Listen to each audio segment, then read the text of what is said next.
Hola mis queridos alumnos, aquí estamos con un nuevo vídeo tutorial en el que vamos a repasar la unidad didáctica de magnitud y proporcionalidad. Mi nombre es Juan Ramón García y vamos a comenzar ya mismo. Como siempre os recuerdo la leyenda, ese librito con el lápiz quiere decir que deberíais copiar el contenido de la página en vuestros cuadernos. También el icono de la admiración lo que nos va a decir es que en el libro de texto hay algún error y cuidado porque en la clase de hoy tenemos un error en el libro de texto, con lo cual hay que estar atentos. Y por último, ahí tenemos ese icono para aquellos materiales que se han añadido por la LOMCE y que de momento no están incluidos en el libro de texto que estamos manejando en clase. Así que, dicho esto, vamos a comenzar ya. Y bueno, pues voy a plantearos una situación. Imaginaros que tenemos este fin de semana a la familia que viene a tomar una paella. Bien, es fácil, nosotros sabemos hacer paellas, somos unos expertos cocineros, pero por si acaso lo que vamos a hacer es ver la receta de la paella. Y cuando vamos a los libros, pues al final la receta de la paella se nos da para un número de comensales. En este ejemplo que os he puesto, tenemos los ingredientes para 6 personas. Bien, ¿qué ocurre? Bueno, pues si vienen 6 personas, cogemos las cantidades que vienen ahí y las vamos metiendo, las vamos mezclando y al final pues obtenemos una paella tan rica como la de la foto. Bien, ¿qué pasaría si mi familia fuera una familia compuesta por 12 personas? Bueno, pues por 12 personas es fácil, ¿verdad? Si para 6 personas son esas cantidades, para 12 sería pues claramente el doble. Perfecto. Hasta aquí, de acuerdo. Pero claro, ¿qué ocurre? Que mi familia realmente está formada por 14 personas. Y aquí es donde empiezan los problemas, ¿verdad? No sabemos muy bien cuánto poner. Empezamos a poner que si un puñadito de esto, que si ahora añado un poco más de lo otro, y al final, pues la paella ya no queda como debería, sino que parece cualquier cosa menos la paella de la foto. Bien, pues esto que ocurre en muchas ocasiones es un ejemplo claro de por qué nosotros tenemos que aprender a manejar proporcionalidad numérica, porcentajes y pues, todo lo que vamos a repasar en esta unidad didáctica que comenzamos hoy. ¿Vale? Bien, vamos a repasar la agenda. En primer lugar, vamos a ir repasando las magnitudes, razones y proporciones. Luego vamos a ver proporcionalidad directa e inversa. Más adelante veremos la regla de 3, también directa e inversa, los repartos proporcionales y por último repasaremos los porcentajes. Con estos 5 puntos haremos todos los contenidos, iremos viendo todos los contenidos que tiene esta unidad didáctica. Hoy nos vamos a centrar en el primero, magnitud, razón y proporción. Y sin más, vamos a empezar ya a ver cuál es el contenido de esta parte de la unidad. Primero, empezamos con algunas definiciones. Definición de magnitud. Magnitud es toda cualidad a la que se le puede asignar un número, o lo que es lo mismo, que puede ser medida. Así, todo lo que podemos medir, todo aquello a lo que le podemos asignar un número, es lo que vamos a llamar magnitud. ¿De acuerdo? Vamos a poner algún ejemplo. Por ejemplo, tiempo igual a 2 horas. ¿Cuál es la magnitud? Evidentemente, la magnitud es la cualidad que se puede medir, aquella que se le puede asignar un número. Entonces, aquí la magnitud es el tiempo. Y el número que se le puede asignar, en este caso 2, ¿verdad? Es la medida que hemos hecho de esa magnitud, pues va a ser la cantidad. Y horas es lo que llamaremos las unidades. ¿De acuerdo? Por lo tanto, magnitud es toda cualidad a la que se le puede asignar un número o lo que es lo mismo que puede ser medida. Bien. La magnitud, además, sabemos que al ser medida se la compara por tanto con un patrón y ese patrón es a lo que llamamos la unidad. Por lo tanto, el tiempo vamos a compararlo con la unidad patrón, que en este caso pues serían las horas, y por lo tanto las horas son las unidades en las que medimos la magnitud. Vamos a practicar. Bien, os voy a poner algunos ejemplos y vosotros me tenéis que decir si es magnitud o no, ¿de acuerdo? Bien, vamos a empezar por la longitud. La longitud es una magnitud. Evidentemente la pregunta que debemos hacernos es si puede ser medida. En este caso sí puede ser medida. ¿Y cuáles son las unidades? ¿Cuál es el patrón con el que la comparamos? Pues en el sistema internacional es el metro. Vamos a continuar. La masa. La masa es una cualidad que podemos medir, es una cualidad a la que podemos asignar un número, evidentemente sí. ¿Vale? Y la unidad con la que medimos la masa es el kilogramo. La belleza. Bueno, pues hombre, podemos decir que alguien es más o menos bello, pero no podemos asignarle un número, ¿verdad? No podemos asignarle una cantidad, no podemos medirla. Entonces, en este caso vamos a decir que la belleza no es una magnitud. El tiempo, ya lo hemos visto en el ejemplo anterior, el tiempo evidentemente sí es una magnitud y lo vamos a medir en segundos en el sistema internacional. La bondad es una magnitud. Lo mismo que con la belleza podemos decir que alguien es más o menos bueno o podemos comparar bondad, pero no podemos medirla y darle una cantidad, unas unidades. Por lo tanto, no será una magnitud. La cantidad de una sustancia, pues en este caso sí que la podemos medir, como bien sabemos, es una magnitud, por lo tanto, y sus unidades son los moles. La temperatura, también podemos medir la temperatura, evidentemente, por lo tanto, sí es una magnitud y sus unidades en el sistema internacional el Kelvin. El amor, bueno, pues igual que con los otros ejemplos de bondad y belleza, tampoco en este caso podemos medir el amor, ¿verdad? Por lo tanto, no será una magnitud. Si os dais cuenta, el truco simplemente es preguntarnos si se puede medir o no. La caridad, tampoco la podemos medir. La intensidad luminosa, evidentemente sí podemos medirla y su unidad sería la candela. La intensidad de corriente eléctrica también podemos medirla con las unidades amperios. Y la alegría, en este caso, tampoco la podemos medir y por lo tanto diremos que no es una magnitud. ¿Veis qué sencillo? Así de fácil es saber si algo es una magnitud o no, solamente preguntándonos si la podemos medir. Bien, pasamos al siguiente concepto. Ya sabemos lo que es una magnitud, ahora vamos a ver lo que es una razón. La razón, o razón de proporcionalidad, es el cociente entre dos cantidades que se relacionan entre sí. Por lo tanto, un cociente, una división entre dos cantidades que se relacionan, entre dos magnitudes que se relacionan, se van a convertir en una razón. Bien, vamos a poner un ejemplo.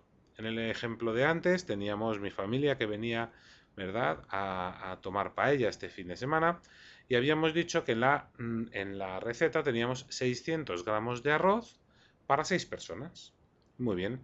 En este caso, estas dos magnitudes, estas dos cantidades forman una razón. Forman la razón 600 partido por 6, que son 100. ¿Pero qué 100? ¿Qué significa ese 100? Son 100 gramos de arroz por persona. Evidentemente, tenemos ahí una razón que nos dice qué gramos por persona de arroz vamos a necesitar. ¿De acuerdo? Entonces, tan fácil como un cociente entre dos cantidades o dos magnitudes que se relacionan entre sí. Esa sería la razón. Y al numerador de una razón le vamos a llamar antecedente. ¿De acuerdo? Al denominador de una razón le vamos a llamar consecuente. ¿Vale? Fijaros en la parte de arriba a la izquierda, al lado del título, que tenemos el librito. Esto deberíais estarlo copiando, os lo recuerdo, ¿vale? Porque es parte del contenido de la unidad que debemos aprender. Por lo tanto, repito, la definición de razón es el cociente entre dos cantidades o magnitudes que se relacionan entre sí. Y en el ejemplo, el numerador vemos que se llama antecedente y el denominador consecuente. Bien. Vamos a poner algún ejemplo con sentido real, aunque ya hemos visto el de los gramos de arroz por persona que teníamos en una receta, lo cual tiene bastante sentido real, pero vamos a dar alguno más. Por ejemplo, la velocidad. Si conocéis lo que es la velocidad, espero que todos lo conozcáis a estas alturas, sabemos que la velocidad es el espacio dividido entre el tiempo. El espacio que hemos recorrido en un tiempo determinado. Lo medimos en kilómetros por hora. Por lo tanto, si dividimos espacio entre tiempo, obtendremos una razón con sentido, y ese sentido es la velocidad. Otra, la densidad. La densidad también conocemos, ¿verdad?, por la asignatura de ciencias, que es la masa partido por el volumen. La masa partido por el volumen la medimos en gramos por litro y supone la densidad de una sustancia, ¿vale? Entonces dividimos esas dos magnitudes y tenemos también una razón con sentido. Así, cuando vamos a una tienda, por ejemplo, también tenemos lo que nos cuesta la fruta y lo que tenemos es los euros por kilo. Estas manzanas me cuestan 2 euros por kilo. Por lo tanto, euros entre kilos también me dan una magnitud, una razón que tiene sentido real, que es el precio de la fruta. Si, por ejemplo, compramos melones, es probable que lo que tengamos sea el precio por unidad, con lo cual tendríamos euros por unidad o por melón. En ese caso, pues sería otra razón que también tendría sentido. Veis que cuando dividimos dos magnitudes o dos cantidades, lo que tenemos es una razón. ¿De acuerdo? Bien, y proporción, para llegar ya a la tercera y última definición que vamos a ver hoy, ¿vale? Pues la proporción simplemente la vamos a definir como cuando dos razones forman una igualdad, ¿vale? Así pues, cuando dos razones forman una igualdad, decimos que existe una proporción. Lo vamos a escribir, como pone ahí, pues una razón, A partido por B, igualada a otra razón, C partido por D. ¿De acuerdo? Utilizamos las letras, como sabéis, para indicar cualquier valor. Entonces, a estos dos valores que tenemos en la parte superior izquierda e inferior derecha de la igualdad, le vamos a llamar extremos. ¿De acuerdo? Y a estas otras le vamos a llamar medios. Por lo tanto, en una razón tendríamos un extremo y un medio, y en otra razón tendríamos un extremo y un medio. Pero si os dais cuenta, el antecedente de la primera razón sería un extremo, mientras que en la segunda razón el que es extremo es el consecuente. ¿De acuerdo? Y al contrario, para los medios. Bien, medios y extremos. Esas son, como vamos a llamar, en una proporción a esos valores.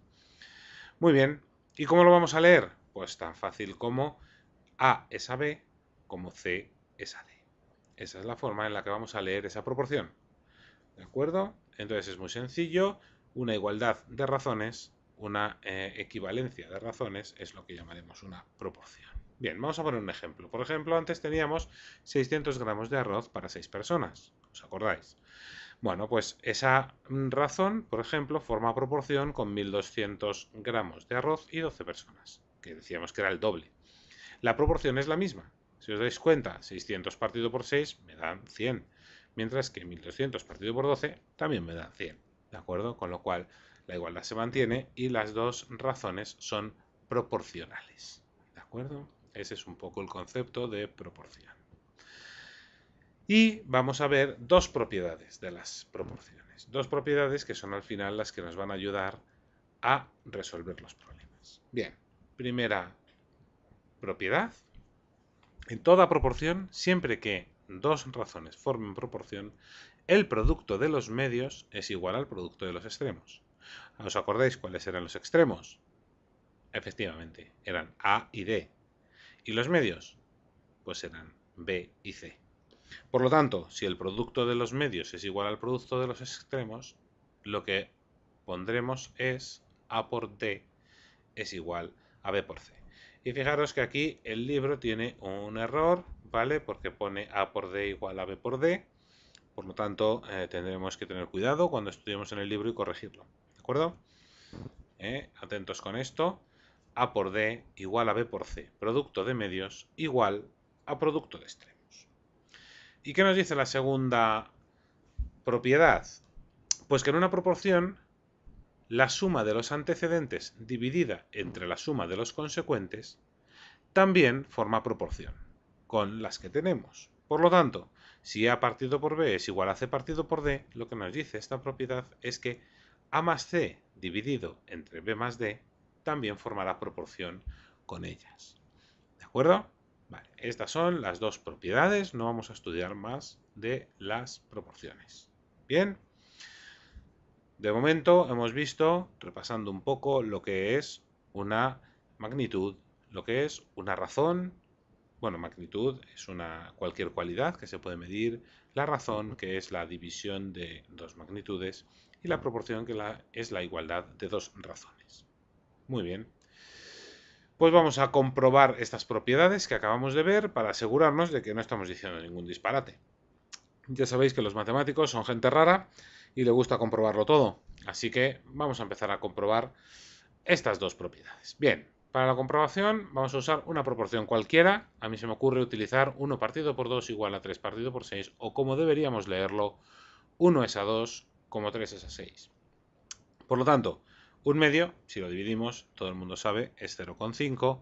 3 entre 6, si lo dividimos, pues sale 0,5 también. Por lo tanto, evidentemente, las dos razones forman proporción, son iguales y no tenemos ningún problema. Pero vamos a utilizar esta proporción, que es muy evidente, para comprobar las propiedades. Bien, en primer lugar, la propiedad de producto de medios igual a producto de extremos nos dice que en esa proporción lo que tendríamos que hacer es 1 por 6 igual a 2 por 3.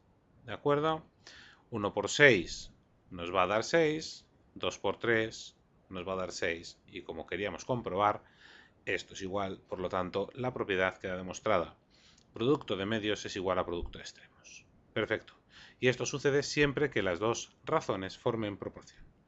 Vamos también a comprobar la segunda. A partido por B igual a C partido por D, y esto lo que nos dice la segunda propiedad es que también va a ser igual a más C partido por B más D. Bien, pues vamos a comprobarlo. Ponemos la proporción que tenemos ahí de ejemplo, y esto lo vamos a igualar, por tanto, a 1 más 3 entre 2 más 6. ¿Vale? Vamos a comprobar, esto si lo sumamos, evidentemente, pues nos da 4 entre 8. Vale, vamos a comprobarlo. Un medio ya vimos que era 0,5. 3 entre 6 también vimos que era 0,5. Y la suma de los antecedentes entre la suma de los consecuentes, que es 4 entre 8, pues también da 0,5. Por lo tanto, comprobamos que la segunda propiedad también es correcta y que las propiedades funcionan para las proporciones. ¿De acuerdo? Muy bien, pues de momento con esto vamos a practicar un poco. Vale. Vamos a ver estas tres proporciones y, utilizando alguna de las propiedades de las proporciones que acabamos de aprender, vamos a comprobar que estas igualdades forman proporción o no. ¿Vale? Por lo tanto, empezamos con la primera. 12 entre 3 es igual a 16 entre 4, o como deberíamos leerla, 12 es a 3 como 16 es a 4. La primera propiedad de las proporciones me dice que 12 por 4 debería ser igual a 3 por 16. Evidentemente, ambos lados da 48, 48 es igual a 48, y esto nos comprueba que la propiedad se cumple y por tanto las dos razones forman proporción. En el segundo caso, 14 entre 5 igual a 19 entre 8. ¿Esto es proporcional? Bueno, pues hacemos el producto de medios igual a producto de extremos, 14 por 8 igual a 5 por 19. En este caso tenemos 112 en el lado izquierdo y 95 en el lado derecho. Por lo tanto, evidentemente no son iguales, y esto hace que podamos concluir que estas dos no son proporcionales. Estas dos razones no son proporcionales. En el último caso, pues bueno, vamos a seguir. 2 por 30 igual a 5 por 12, con la misma primera propiedad de las proporciones, producto de medios igual a producto de extremos. Comprobamos que efectivamente en los dos casos nos da 60, con lo cual es proporción, y vamos a concluir que sí que lo es. ¿De acuerdo? Ya tenemos el ejemplo terminado. Vamos a hacer un segundo ejemplo. Vamos a calcular el valor que falta en cada una de estas proporciones. Ahora lo que tenemos son tres magnitudes, dos de ellas forman proporción, y en la tercera lo que nos preguntan es qué elemento o qué valor tenemos que poner para que sea proporcional. Vamos a utilizar la misma propiedad que arriba, por lo tanto pondremos la igualdad de producto de medios igual a producto de extremos, 16 por 5 es igual a 8 por x, y despejando la x, dividiendo en los dos lados entre 8, nos da que x es igual a 16 por 5 entre 8, que da 10. Por lo tanto, si en esa proporción pusiéramos 16 partido por 10 es igual a 8 partido por 5, lo que habríamos hecho es completar una proporción. En el segundo caso, la x cambia de sitio, pero el procedimiento es igual. 3 por 10 igual a 5 por x, dividimos ambos lados del igual entre 5 y nos queda que x es igual a 3 por 10 partido por 5, es decir, x es igual a 6. En el tercer caso vuelve a cambiar la x de lugar, pero volvemos a utilizar exactamente el mismo truco y vamos a poner producto de medios igual a producto de extremos para despejar 3,5 por x igual a 2 por 5,25 y la x despejada dividiendo ambos lados del igual por 3,5 nos queda que es 2 por 5,25 entre 3,5 que nos da 3. Y en el último caso la x está en la cuarta posición posible, hacemos la misma propiedad y concluimos que x es igual a 2,75. Por lo tanto, ya veis cómo podemos resolver este tipo de problemas que vamos a llamar problemas en los que tenemos que encontrar el cuarto proporcional. Y es evidente por qué se llama problemas de encontrar el cuarto proporcional, ¿verdad? Porque tenemos tres magnitudes y tenemos que encontrar el cuarto para que se forme proporción. ¿De acuerdo? Por lo tanto, los problemas del cuarto proporcional los resolveremos de esta forma tan sencilla. Producto de medios igual a producto de extremos es nuestro amigo. Producto de medios igual a producto de extremos es la propiedad que vamos a utilizar para resolver la mayor parte de los problemas de proporcionalidad. Y ahora, pues como cuando vamos al gimnasio, ya sabemos la tabla de ejercicios que tenemos que hacer y lo único que nos queda es practicar, ¿verdad? Bueno, pues vamos a ello. Aquí tenéis, esta es una selección de 6 ejercicios, ¿vale? 6 ejercicios que tenemos en la hoja de ejercicios que os entregué el otro día en clase. Bien, el 25 calcula mentalmente unas razones que sean entre las cantidades siguientes, ¿vale? Interpretemos el resultado. Pues en el caso, por ejemplo, de un jamón de 9 kilos que cuesta 72 euros, este lo hago yo como ejemplo, pues yo lo que haría sería dividir los 72 euros entre los 9 kilos y sé cuánto me cuesta el kilo de jamón. En este caso, pues 72 entre 9, ¿vale? Serían 8 euros el kilo, ¿vale? Bueno, así podemos hacer el resto. Si os dais cuenta, intentamos hacer la razón o la división para que tenga sentido. Si pusiera kilos por euro, pues no tendría mucho sentido. Es más lógico dar los euros por kilo. En el ejercicio 26 y el 27, aunque el enunciado lo plantea de diferente forma, al final es lo mismo. Es encontrar el cuarto proporcional. Y hemos hecho ejemplos antes y es muy fácil. ¿De acuerdo? Y bueno, pues así ahí tenéis los 6 ejercicios para ir practicando. Y con esto completamos y finalizamos la primera clase, la correspondiente a magnitud, razón y proporción, y también terminamos con este vídeo. Muchas gracias a todos, espero que haya sido de utilidad. Recordad que tenéis el vídeo para verlo las veces que necesitéis y nos vemos el próximo día en clase para seguir repasando y practicando magnitudes, razones y proporciones. Un saludo a todos y ahora a practicar.